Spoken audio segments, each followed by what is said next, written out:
tahun lalu itu di bulan yang sama itu kan kondisi masih 75% ya, itu restoran bisa dine in ya, kemudian mal buka juga masih 75%. Tentunya para pengunjung juga pasti akan berbeda dengan saat ini ya. Saat ini pemerintah sudah membolehkan 100%. Nah ini sebetulnya kabar baik ya buat eh, pusat perbelanjaan ya yang ada di DKI tentunya khususnya, karena ini juga akan meningkatkan kunjungan eh, untuk pengunjung yang di mall ya. Kalau kita lihat prosentasenya saat ini, kalau sebelum Natal ini di bulan Desember itu sudah mencapai sekitar 80% ya untuk kunjungannya.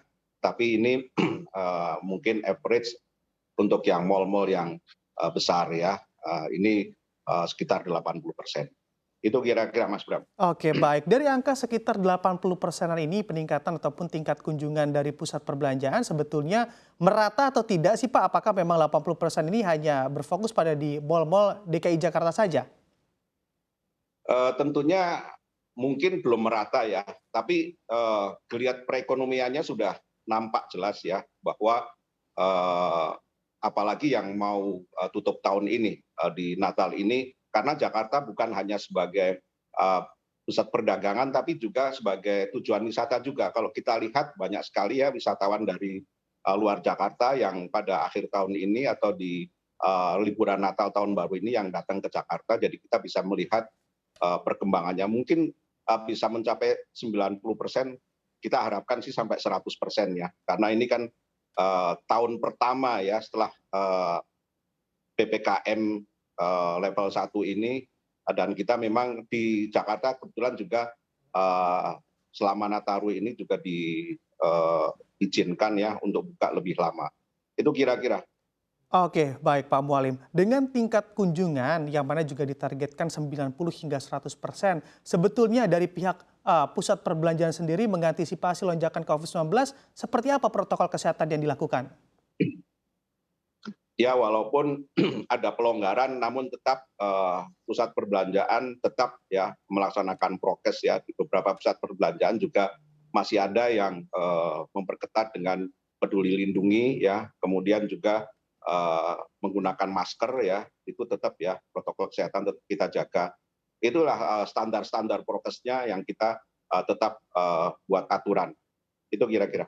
Oke, baik. Pak Mualim, kita ketahui bersama di mana di tahun 2020 dan juga 2021 lalu banyak tenan-tenan dari mal yang mana juga gulung tikar. Apakah dengan tingkat kunjungan yang mana ditargetkan 90 hingga 100% hingga akhir tahun nanti, apakah memang tenan-tenan yang mana juga sebelumnya gulung tikar ini sudah kembali ataupun masih sedikit begitu yang kembali?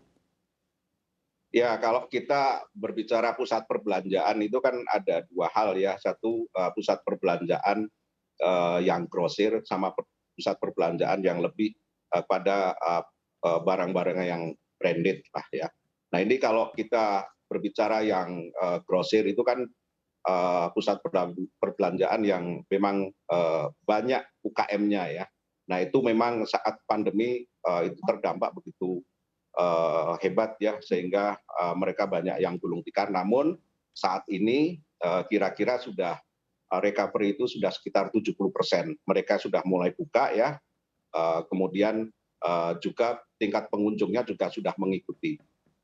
Itu kalau untuk yang pusat perbelanjaan yang lebih ke perdagangan retail dan grosir.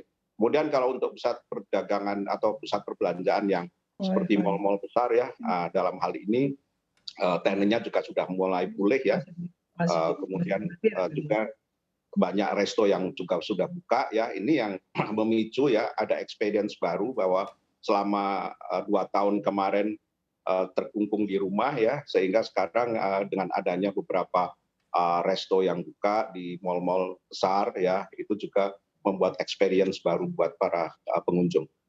Pak Mualim, walaupun memang inflasi juga masih menjadi momok begitu yang menakutkan bagi bangsa kita, lalu juga terkait daya beli, Anda mengamatinya untuk tantangan di sektor pusat perbelanjaan ataupun sektor mal ini di tahun 2023 nanti tantangannya ada apa saja? Ya kalau kita lihat bahwa pemerintah juga percaya diri ya untuk tahun depan itu masih membaik ya secara perekonomian. juga tentunya kita juga yakin ya bahwa tantangan-tantangan barangkali ya kita berharap nih COVID selesai lah ya, bahwa bahkan pemerintah kan ada rencana untuk mencabut PPKM ya. Artinya kan ini juga merupakan suatu hal yang sangat positif ya, sehingga hal-hal yang selama ini menjadi hambatan ya karena kondisi COVID, untuk yang kedepannya tentunya kita bisa mengatasi dengan berbagai hal yang sifatnya untuk meningkatkan pusat perbelanjaan itu, tentunya dengan daya beli masyarakat yang semakin membaik ya, kemudian tingkat toko buka juga semakin tinggi di mal ya, itu akan menjadi harapan terbaik di masa yang akan datang.